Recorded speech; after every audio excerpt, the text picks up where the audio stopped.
Halo, selamat malam. Teman-teman semuanya apa kabar? Semoga dalam kondisi sehat selalu ya. Adakah yang baru malam hari ini? Tadi saya lihat ada beberapa nama baru. Ayu. Ayu baru nggak ya? Kalau ada teman-teman yang baru boleh raise hand, boleh angkat tangan atau boleh tulis di chat ya. Adakah yang baru? Tidak ada? Oke. Malam hari ini kita mau lanjutkan setelah kemarin libur. Jadi kita lanjutkan yang pembahasan minggu-minggu kemarin ya. Ada banyak sekali pelajaran tentang mengamati gerak jiwa dan kita mau lanjutkan untuk malam hari ini. Sementara Bang Astor belum masuk. Halo Mbak Sani. Halo Mbak Ike, selamat malam teman-teman. Malam. Gimana Mbak? Ada perkembangan apa nih Mbak ceritanya? Iya, jadi sepanjang dari yang terakhir Zoom sampai sekarang ini masih terus mengamati gerak jiwa. Terus kalau lebih banyak mawas diri masih kebawa ke fisik Mbak. Langsung cepet banget capeknya, kerasa gitu beda sama yang kalau misalnya dibiarkan agak lost gitu. Ya Sani kan ada suka perhatiin kalau hari ini benar-benar mawas diri mengamati setiap berapa dapat knocknya gitu, itu memang kerasa lebih capek Mbak. Sore-sore itu ya sering masih sempat mesti tidur dulu gitu karena nggak tahu berat banget matanya gitu. Tapi kalau dibiarkan los gitu kadang-kadang nggak ngecek-ngecek jiwa aku jatuh kemana ya dari tadi itu tuh seger gitu, aneh, nggak ngerti juga ya Sani bedanya kenapa bisa begitu gitu loh Mbak Ike. Mungkin teman-teman ada nggak yang mau juga cerita dari mengamati gerak jiwa, sama nggak sih kayak Sani suka ngantuk kan jadinya gitu Mbak. Ngantuk ya? Oh, Teman-teman punya cepet banget pengalaman ngantuk, nggak ya? nggak tahu Kalau berat saya banget kok mata. enggak ya? Kenapa? Saya kok enggak ya? Difokuskan ini apa mawas dirinya terus gitu loh Mbak. Kalau Esa nih kerasa gitu berat banget mata gitu, capeknya kerasa gitu.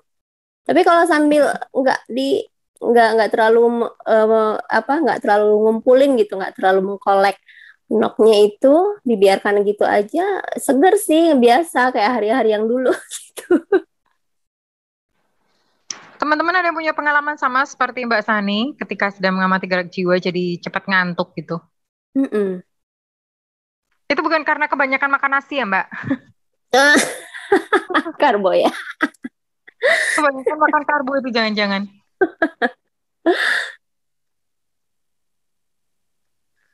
Teman-teman nggak ada yang mengalami ya? Kalau saya atau mungkin nggak notice ya, nggak notice kalau oh iya ada ya Mbak Nurul Blitar, sama ya merasa lebih capek gitu ya Mbak ya. Mbak Nurul Blitar boleh urun nggak ini saya apa? Awalnya gitu, sekarang sudah lumayan enggak. Berarti sudah mulai terbiasa ya mengamati seapa adanya. Kepala nyut-nyutan. Oke. Itu bukan karena mikirin cicilan ya.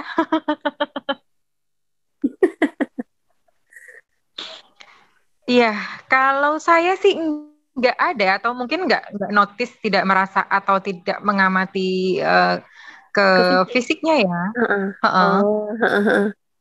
Mungkin ya, mungkin nggak perhatian ke situ. Tapi kalau seingat saya sih kayaknya enggak ya. Rasanya cuman tenang, so peaceful gitu sih. Jadi Heeh. setiap kali kayak merasa gimana, udah yang ada emosi-emosi, ada apa, mulai mengamati, itu jadinya tenang gitu loh. Tapi Heeh. kalau untuk saya nggak tahu ini. Bisa jadi kebanyakan makan nasi Padang. Saya juga capek sih, tapi nggak cuma ngantuk aja. Jadi barang tidur sebentar udah. Biasa aja ya ini sama ya. Cuman kalau belum bisa melampaui memang bawa tidur aja. Oke, belum bisa melampaui juga nggak apa-apa, diterima ya. Oke, capek. Nggak cuma ngantuk aja, malah tidur. Bisa jadi itu karena healingnya ya, proses healingnya ya. Mm-mm. Mungkin memang karena butuh energinya itu mungkin juga yang baik ke. Ya, energinya besar, tapi kan sebetulnya energinya kan bukan energi kita ya. Energinya kan energi source of self yang tinggi, yang tidak terbatas ya mestinya ya. Mm-mm, Kan bukan mm-mm. bukan energi kita gitu loh. Iya, Kalau bukan dari kalau bukan energi energi kita fisik yang bergerak, diambil sebenarnya kan, bukan dari energi materi ya. iya betul. Energinya kan energi source of self yang tidak terbatas gitu ya. Ya, tapi kalau nggak tahu nanti coba aja tanyain ke Bang Aswar. Kalau kalau dugaan saya sih seperti itu karena proses healingnya memang berarti butuh gitu loh. Hmm, Berarti hmm, hmm. butuh untuk istirahat, butuh untuk tidur seperti itu. Memang berarti butuh. Sambil kita menunggu Bang Aswar ya teman-teman ya. Berarti masih muter-muter di es kecil.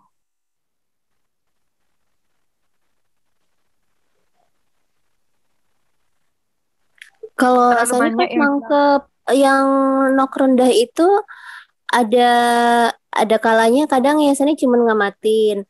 Ada kalanya pas pada saat event terjadi langsung sadar ketarik nok berapa, langsung ngecek berapa nih gitu kan.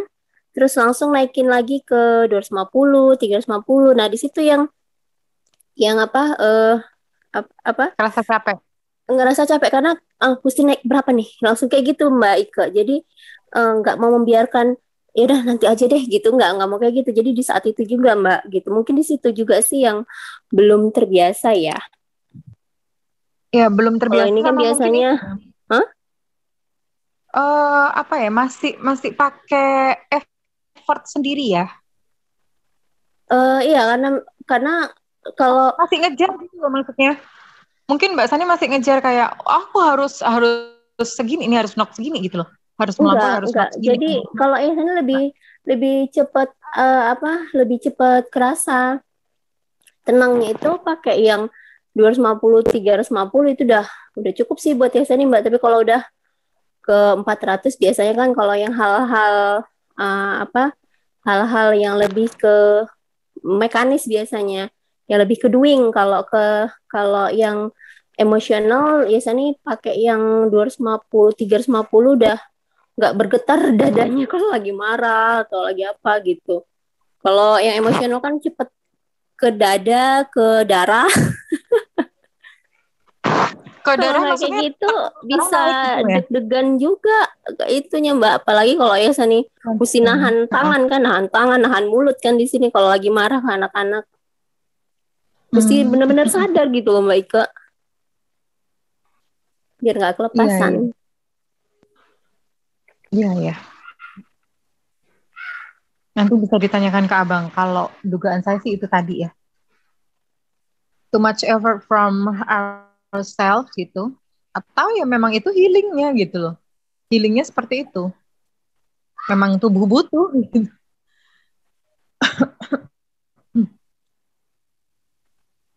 Atau mungkin Dulu itu juga susah. pertahanan ego ya kali ya Mbak.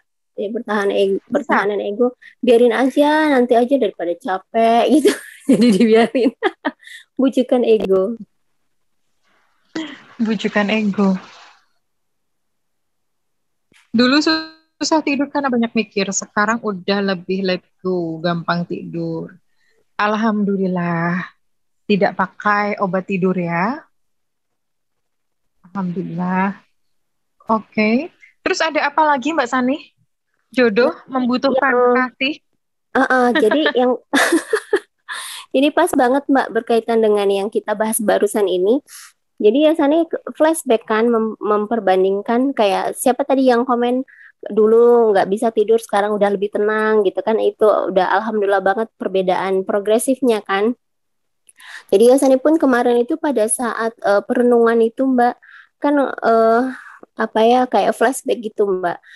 Yasani membayangkan Yasani yang dulu aja itu Yasani jadi ikutan serem gitu karena dulu itu lost apa uh, kontrolnya itu nggak ada ya, lost control namanya ya. Jadi membayangkan waktu anak kedua anak ketiga itu aduh Mbak Ika Yasani kalau ada putaran ulangnya pakai CCTV, ya Sani nggak berani lihat. Ya Sani dulu itu tangannya Sani itu main Mbak gitu, lepas kontrol kan. Nah, kalau kesini-sini itu, ya itu kayak kemarin Pukul sempat anak ya gitu Sani ya. cerita ke abang kan, marah pun kayak orang acting gitu, karena masih bisa nahan gitu, dalam keadaan sadar marahnya gitu. Kalau dulu, aduh, serem kadang Mbak ya Sani ngelihatnya kalau apa membayangkannya. Jadi itu ya yang Sani apa mau tanya ke Bang Aswad, gimana ya Bang untuk ke Acesnya anak-anak gitu ya. Sani tahu ya Sani udah luka, anak-anak pasti luka juga kan, karena seorang ibu yang bahagia kan pasti mudah menularkan dalam tanda kutip ya kebahagiaannya kepada anak-anak kan gitu. Oke, langsung aja ya. Selamat malam Oh Bang itu Bang Aswad Aswad. udah masuk. Assalamualaikum Bang Aswad. Selamat malam, Poro Rawu. Assalamualaikum. Waalaikumsalam. Waalaikumsalam. Ya, selamat malam. Tadi udah ngobrol-ngobrol dengan Mbak Sani, Bang. Ada beberapa sih yang mau ditanyakan. Mbak Sani mungkin bisa cerita lagi ya ke Abang ya, pas Nah, tadi kita ulang yang ya, kita ulang. kita obrolin tadi. Mm-mm. Silahkan dibuka, Bang. Oke. Bismillahirrahmanirrahim. Assalamualaikum warahmatullahi wabarakatuh. Selamat malam ya. Ini telat karena memang kita lagi taking video ya, rekaman. Jadi untuk grand design kurikulum gitu ya. Desain kurikulum di PCI begitu. Lalu kemudian tadi itu ya kemarin sebenarnya kita melihat angka ini gitu. Di kemarin itu kita bahas soal kurikulum dan satu lagi soal program pembangunan berkelanjutan ya, atau SDGs, Sustainable Development Goals gitu ya, di level dunia dan Indonesia. Lalu kemudian tuh lihat angka-angkanya gitu ya. Lihat angka-angkanya itu menakutkan ya. Jadi di era digital ya, di era digital sampai sekarang itu, bayangin orang kelaparan masih ada tiap hari nih ya, 660 juta. Di Indonesia sendiri ada 22 juta. Orang miskin tidak kalah banyak ya, 767 di Indonesia itu 27 juta lebih. Ini yang kehitung, yang nggak kehitung lebih banyak lagi. Terus kemudian orang yang tidak mendapatkan pendidikan gitu ya. Sedunia 260 juta. Di Indonesia angka 4,3 ini saya kira terlalu kecil ya. Kalau dihitung kacang begitu, bisa lebih banyak lagi. Karena satu suku saya di kampung itu tidak ada yang sekolah. Kemudian macam-macam lain, intinya masalah gitu ya.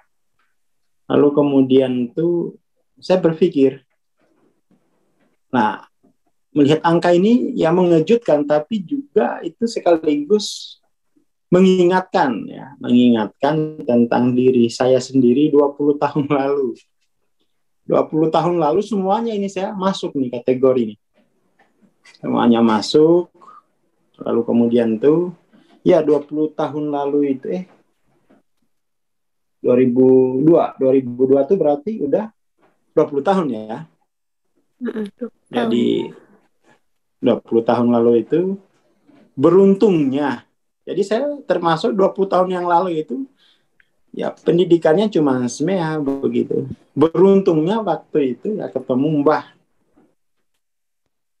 Lalu kemudian tuh katakanlah dimentori begitu ya. Dimentori sama Mbah dengan satu prinsip yang sederhana. Jadi kemiskinan, kelaparan, macam-macam ini kan proses bagaimana penderitaan itu dibikinkan kategori, tapi intinya itu penderitaan ya. Intinya adalah penderitaan. Nah, saya waktu itu juga bertanya ke Mbah, bagaimana, apa sih hakikat dari penderitaan itu ya. Jadi waktu itu kurang lebih ya setelah mengikuti pelajaran dari Mbah itu, intinya begini, intinya bahwa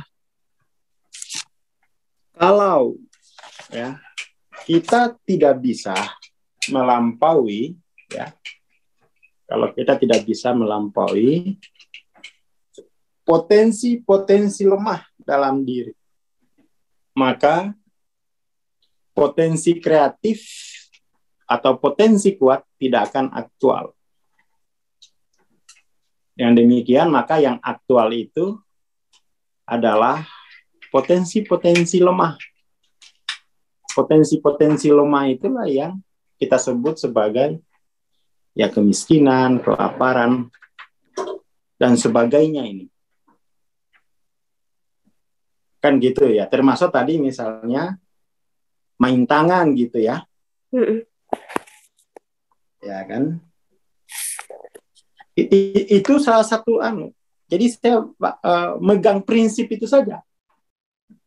Bahwa kalau potensi-potensi lemah dalam diri belum mampu dilampaui, maka potensi kreatif itu tidak akan aktual.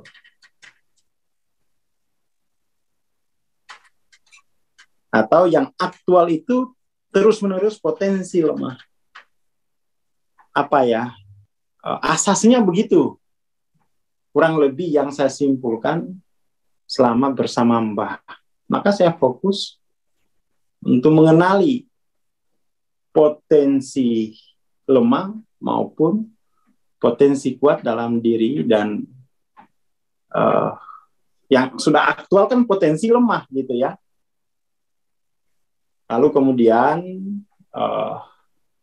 prinsip tadi itu, ini hasil belajar ya, hasil belajar, dan saya kira prinsip tadi itu mampu membawa saya keluar dari penderitaan yang kemudian disebut kemiskinan itu. Saya ikut itu aja, saya enggak banyak enggak banyak dalilnya gitu.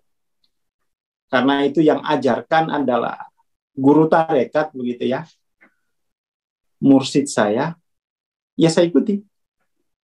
Kalau kamu menderita itu berarti yang aktual adalah potensi lemah. Lalu untuk bisa keluar dari keadaan yang dihasilkan potensi lemah itu kita mesti melampaui potensi lemah itu. Nah, ini yang yang agak belum clear mungkin ya di masyarakat itu. Potensi lemah terus-menerus direpresi, disangkal, ditolak ya toh. Lalu pura-pura menjadi sukses. Lalu pura-pura menjadi sukses. Nah, itu saya kira saya kok waktu itu tidak begitu. Justru seluruh kelemahan itu mesti dikenali. Potensi-potensi lemah dalam diri mesti dikenali. Nah, potensi lemah yang pertama itu salah satu dimensi ya, itu soal S besar, S kecil ini. Yang kedua itu soal ego dan pikiran. Itu mesti harus bisa dilampaui. Itu kemudian tuh ya saya ikutlah saya Mbah tuh. Diberi. Pokoknya saya apapun diberi semacam amalan, disiplin, kontemplasi untuk mengenali potensi-potensi lemah tadi. Kita kan taunya potensi lemah itu limiting belief. Ya, limiting belief itu kan bisa kita bilang personal truth. Tapi apa yang menghasilkan limiting belief tadi? Ternyata setelah saya belajar banyak hal ya. Jadi setelah saya keluar dari masalah-masalah ini, kan pingin tuh nolong kakak, ya lah. Pingin tuh nolong adik-adik saya gitu. Karena mereka tidak dimentori tidak pernah ketemu Mbah. Pingin nolong teman-teman saya gitu. Pingin sekali. Tetapi kemudian ternyata hanya menganjurkan itu enggak bisa gitu ya. Akhirnya tuh ya dari proses belajar kemudian dirumuskanlah seperti ini. Jadi kalau saya dulu belajar situ, belajar tanpa kurikulum dulu. Pokoknya prinsipnya itu ya, prinsipnya lampaui potensi-potensi lemahmu, maka potensi kuatmu, kreatifmu pasti aktual gitu ya. Itu prinsip bagaimana keluar dari penderitaan yang diajarkan gitu ya. Kenali di situ. Waduh, banyak sekali. Banyak dimensinya. Ini dimensi-dimensi yang tak kasat mata, internal. Lalu kemudian waktu itu saya tanya, Mbah, berapa lama Mbah saya bisa melampaui ini?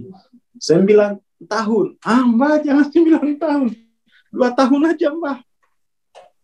Waktu itu belum ada peta ya. Waktu itu belum ada peta. Enggak, 9 tahun ini. Kamu harus mengenali potensi-potensi lemah dalam dirimu. Wah, dari situ tapi terbukti pada diri saya itu mampu keluar. Ya, mampu keluar. Nah, ini hasilnya gitu ya. Di peta ini itu ya saya ajarkan ke adik saya yang model ini, ke kakak saya. Gini loh cara keluar dari penderitaan. Jadi ketika kita hanya mampu mengaktualkan potensi lemah kita, itu namanya kita mengalami krisis eksistensial. Ya. Krisis eksistensial itu manusia itu hanya bisa mengaktualkan potensi lemahnya. Itu setelah saya belajar filsafat. Nah, kalau sama Mbak kan nggak pakai filsafat ya. Ada masalah apa? Udah langsung duduk, wirid, lampaui, catat pengalaman wirid itu apa. Setelah saya belajar filsafat, ya Allah, ternyata yang disebut dengan krisis eksistensial adalah jika yang aktual itu terus-menerus potensi lemah dalam diri manusia. Situ. Maka kemudian tuh ya dari dulu itu PCI selalu ini loh potensi. What am I itu beresin dulu. Karena itu adalah akar dari seluruh krisis eksistensial. Mau mulai, tapi bingung juga, mau mulai dari mana? S besar, S kecil, atau ego main yang diperbaiki? Mulai dari mana aja? Karena sebenarnya satu. Kita dimensinya ini untuk kepentingan ilmu. Tapi pada dasarnya, dimensi-dimensi ini itulah isi dadanya Aswar gitu kan. Jadi dulu kita tidak dibeda-bedakan begini. Kan ini sekaligus gitu.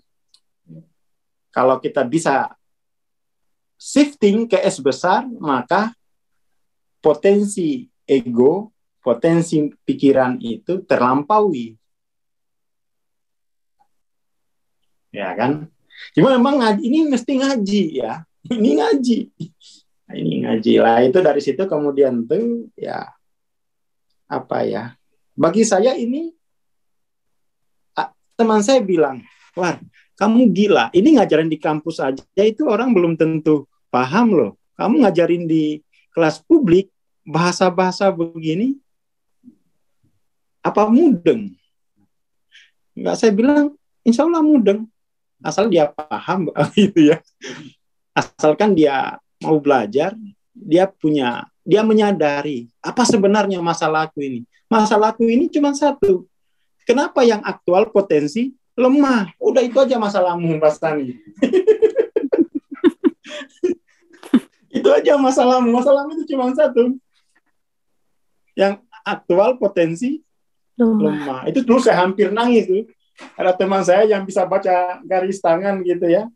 Aduh, Mas Aswar, masalahmu cuma satu. Kenapa? Kamu nggak punya potensi kreatif. Astagfirullah. Ya ngomong gitu, wah berarti saya akan terus menderita selamanya nih. Hampir nangis, saya tanya Mbak, nggak begitu. Enggak. Memang kalau dilihat itu kan kamu nggak ada potensi kreatifnya. Maka kemudian untuk bisa memunculkan potensi kreatif itu, potensi lemah itu dilalui. Jangan direpresi mulu, baru pura-pura sukses. Ganti nama, ya toh? Heru Rich. Heru Rich dolar, wah, kayak dolar. Itu jangan pura-pura gitu. Aswar Rich misalnya. Kalau perlu pakai nama baru, Mas Sugih. Lagi aduh apa namanya? Itu apa ya? Banyak teman-teman tuh saya melihat ya karena belum terdefinisi apa sih sebenarnya masalahnya. Sakit belum sembuh-sembuh terus, jomblo akut. Itu karena yang aktual hanya potensi lemah. Nah, memetakan potensi lemah ini dari belajar sama Mbah. Jadi dulu habis belajar sama Mbah, saya ada lagi belajar lagi sama jadi mursyid tarekat ya. Saya senang belajar sama mursyid tarekat itu. Mentor saya rata-rata mursyid tarekat. Karena jelas dia melihat persoalan jiwa itu. Jelas. Lalu ya beginilah. Oh, saya rumuskan tuh hanya punya persoalan pokok what am I, lalu what is. Tapi ini apa ya? Tidak populer saya kira ya di dunia pengembangan diri. Karena memang model ini berangkat dari hipotesis dasarnya bahwa kamu menderita karena yang aktual potensi lemahmu. Titik. Senang saya kalau sama mursyid tarekat itu, nggak panjang teorinya. Dan saya juga nggak akan bertanya mana hasil per review jurnalnya. Itu kan nggak ada.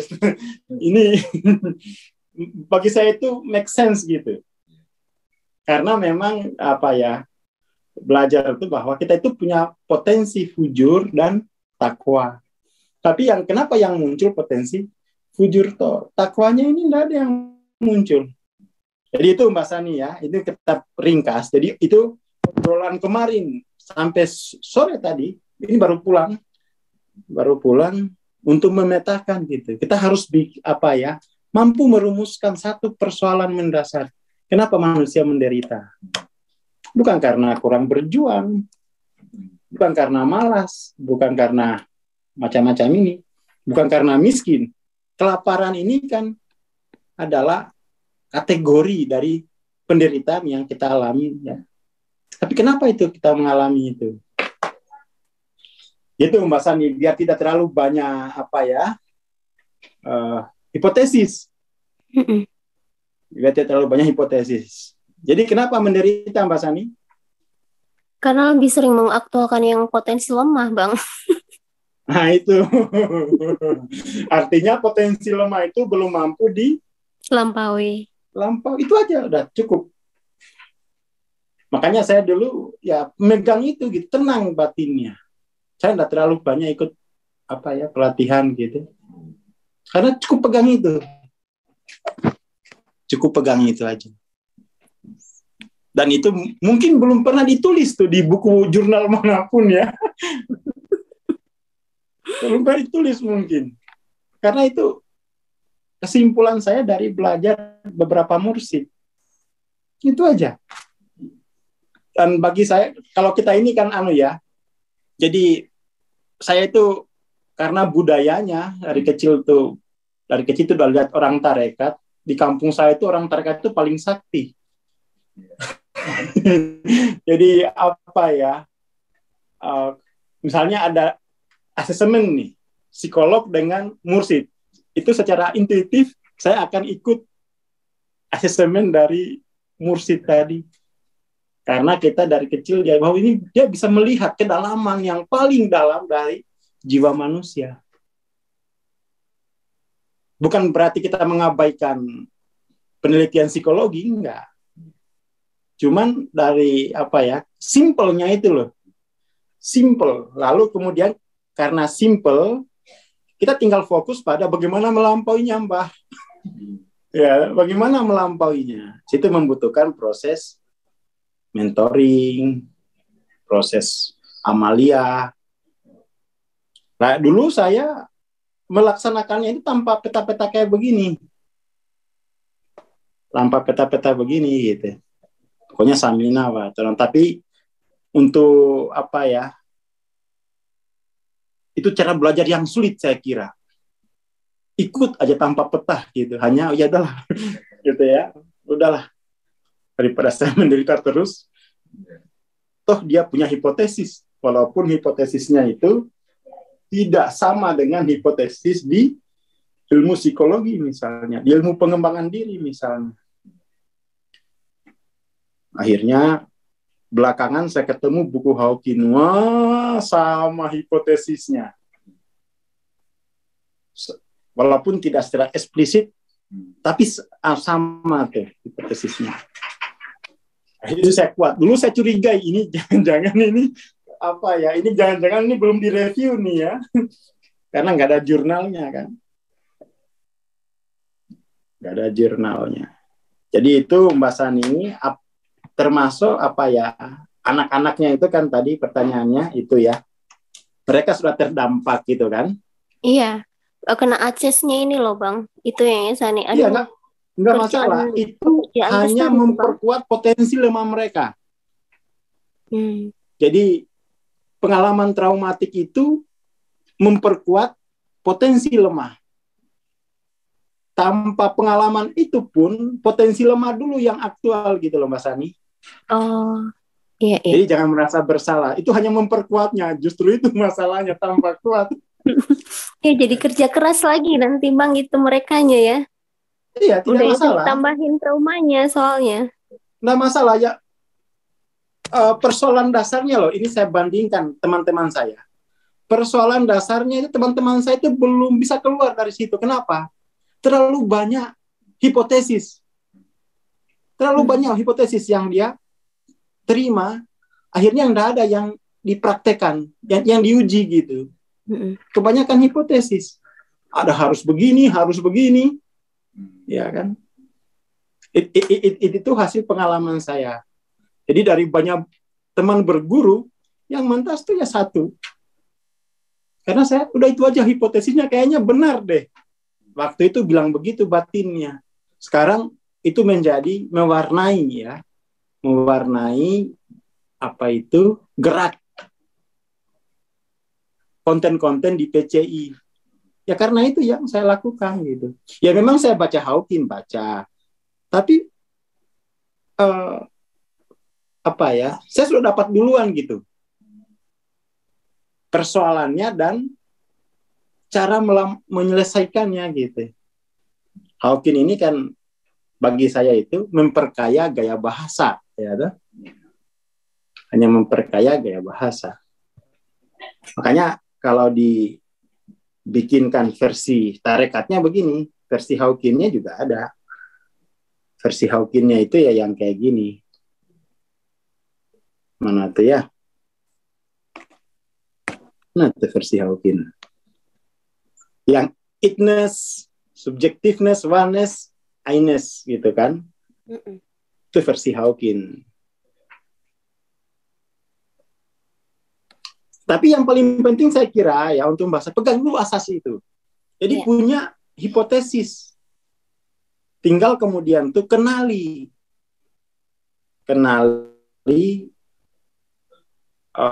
potensi lemah itu apa. Kenali dulu nature-nya. Ya kan? Kenali dulu nature-nya. Nah, itu dipetakan begini gitu. Dulu untuk memperkuat S besar itu kita dulu dengan la ilaha illallah. Disiplin kontemplasi itu terus saja. Jadi kenapa harus itu?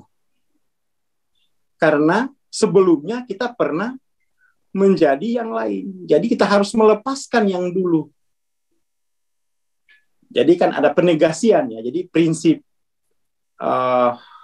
tahlil ya. Prinsip tauhid itu kita harus menegasikan source of self yang semu. Tapi semu itu kan ngomongnya sekarang tuh. Bagi yang mengalaminya itu yang sejati. Wah, itu dihantamnya dengan la ilaha illallah terus. Karena ini kalau dalam istilah teologis, ini kelemahan yang disebabkan oleh iblis. Iblis nih musuhnya nih. Iblis itu kan mendorong kita untuk menyangkal, ya, untuk menyangkal source of self yang sejati. Dan iblis tahu, iblis sendiri tidak menyangkal itu, tapi dia mendorong kita untuk menyangkalnya. Makanya ketika bersidang itu kita, ini gara-gara iblis, kata iblis, loh, saya kan hanya promosi, saya nggak bertanggung jawab. Jadi level ini level paling sulit, ya, paling sulit. Kan nggak ada di pengembangan diri ya. Tapi kalau dulu di mentorin itu, ini dulu selesaikan. Itu dulu. Jadi, lalu kemudian kalau ini sudah oke, nanti bisa evolusi yang ini. Karena yang mengevolusikan kesadaran itu adalah kehadiran cahaya ilahi. Cahaya ilahi itu hadir jika kita tidak menyangkal, tidak menolak bahwa yang ilahi adalah source of self. Itu kan S besar itu ya. Itu bisa saya katakan seperti itu setelah mapping 20 tahun belajar gitu ya. Setelah ya dari 17 dia udah punya mapping gini, tapi belum ada yang gambar gitu. Jadi dibantu bukuin mapping ajarannya ini. Saya kan orangnya itu ya kadang bahas budaya, kadang bahas paradigma. Pokoknya itu ini sebenarnya. Setelah di PCI ini, enggak, kamu petakan saja mana yang paling pokok. Yang paling pokok S besar, S kecil. Kalau hanya S kecil, maka tidak ada peluang untuk melampaui penderitaan. Tidak ada peluang.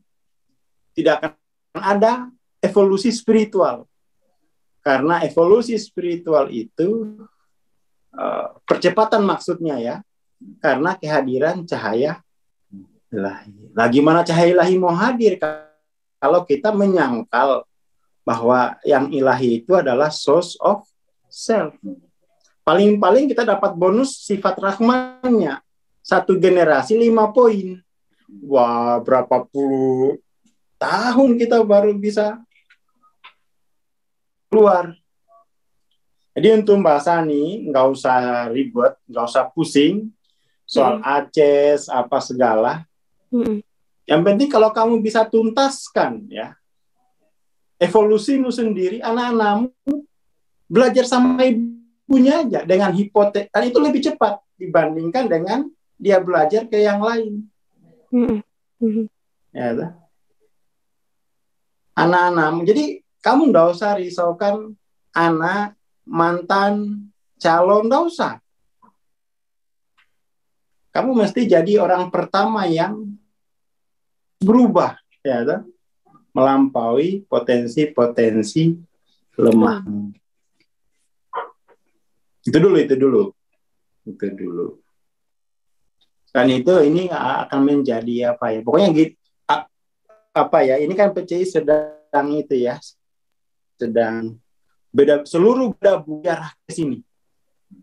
Jadi semua buku ya fokusnya ke sini aja.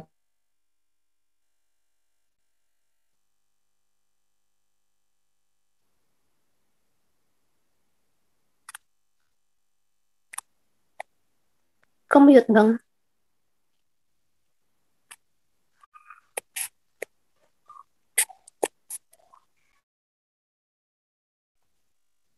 Bang Aswan, kemute ya?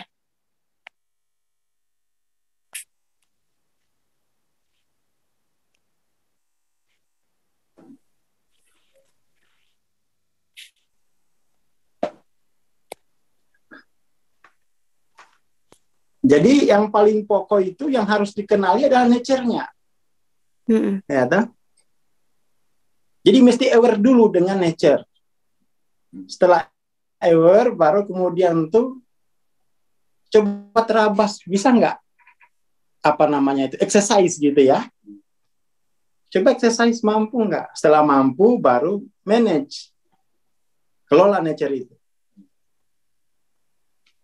Nah kita ini kan nggak ngerti nature, tahu-tahu belajar jurus, tahu-tahu belajar metode, ya toh? Belajar alat. Ya nature-nya mana? Kenapa harus pakai kampak? Kalau yang dihadapi cuma toge. Jadi itu untuk Mbak Sani, pelajari nature of self, S besar, S kecil, lalu pelajari struktur dari dirinya, nature ego, nature pikiran, ya itu aja. Itu. Jadi yang paling pokok saya kira itu nature ya, nature. Jadi harus awareness dengan nature. Nature diri, S besar, S kecil nih, itu nature dari source of self-nya ya. Kemudian struktur of self-nya, nature ego gimana, nature mind gimana. Seperti itu Mbak Sani. Lalu kemudian coba pas terjadi itu loh, pas kamu kan udah kenal nature-nya, udah muncul. Kalau terlampau belum, nah itu pentingnya. Kalau belum, itu pentingnya punya mentor, ikut trandensi gitu. Kalau Ayasa nih biasanya yang sekarang ini Ayasa nih coba naikin ke 250, 350 dulu Bang. Gak apa-apa kan?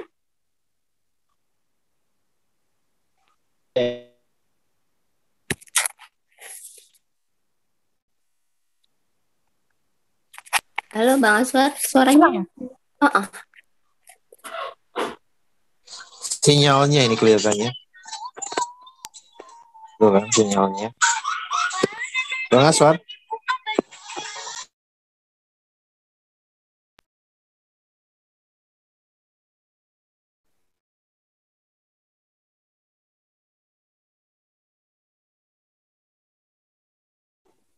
Halo. Iya Bang. Iya Bang.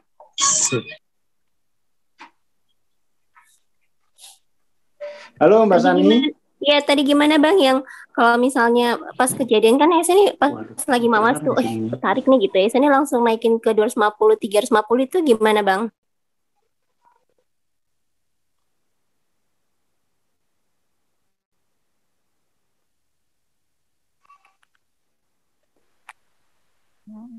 Nggak bisa ya. Oh ya sudah, apa kita tutup aja ya? Ini. Sinyalnya ini baik ya. Bang Aswar.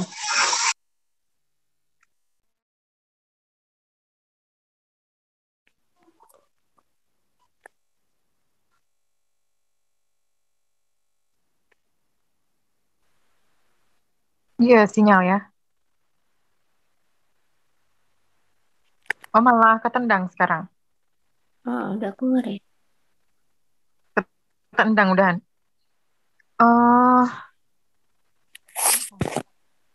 Atau kita tutup aja. Ini udah jam 8.10. Kita tutup aja ya. Baik ke. Pertanyaannya masih ngegantung dulu nih. Nggak apa-apa ya? Ya, nggak apa-apa. Baik, teman-teman semuanya, kita lanjutkan untuk minggu depan pembicaraan untuk malam hari ini. Terima kasih untuk kehadirannya. Wassalamualaikum warahmatullahi wabarakatuh. Sampai jumpa minggu depan. Selamat malam.